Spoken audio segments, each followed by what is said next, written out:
এক গ্রামে ছিল এক প্রতিভাবান যুবক, নাম তার রাশিদ। আল্লাহ তাকে দিয়েছিলেন অসাধারণ প্রতিভা, মাটি দিয়ে যা ইচ্ছে তাই বানাতে পারত সে। গ্রামের মানুষ তাকে সম্মান করত, তার কাজের প্রশংসায় পঞ্চমুখ হতো।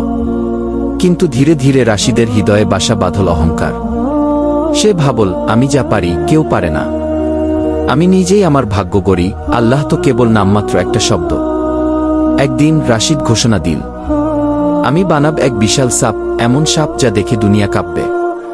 3 দিন 3 রাত ধরে সে বানাল এক দৈত্যাকার সাপের ভাস্কর্য, মাটি দিয়ে, আগুন দিয়ে, হিংস্রতা দিয়ে।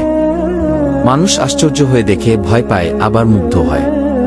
কিন্তু সে যা জানত না তা হল, আল্লাহ অহংকারীদের কখনো ক্ষমা করেন না। চতুর্থ রাতে সে এক স্বপ্ন দেখে, সেই মাটির সাপ জীবন্ত হয়ে গেছে। সাপটি ফনা তোলে, তার দিকে তাকিয়ে বলে, তুই কি আল্লাহর সৃষ্টিকে টেক্কা দিতে চেয়েছিস?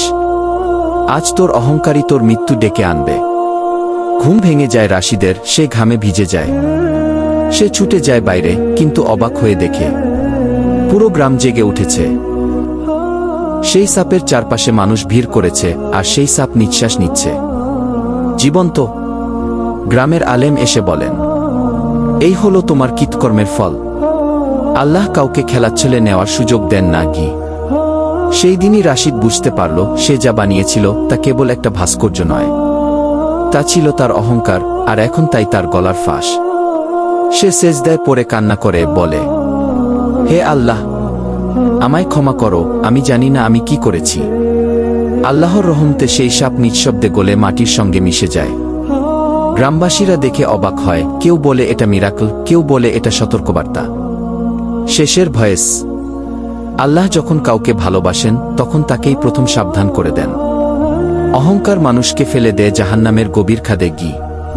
তাই বন্ধুরা, প্রতিভা থাকুক, শক্তি থাকুক, কিন্তু হৃদয়ে থাকুক নম্রতা আর তাকওয়া। এই গল্প থেকে শিক্ষণীয় বিষয়, অহংকার আল্লাহর সবচেয়ে অপছন্দনীয় গুণ। প্রতিভা একা কিছুই না, যদি তা আল্লাহর ভয় ও কৃতজ্ঞতায় না ডুবে থাকে। আল্লাহর বার্তা সবসময় আসে, হয় দয়া দিয়ে, নয় বিপদ দিয়ে।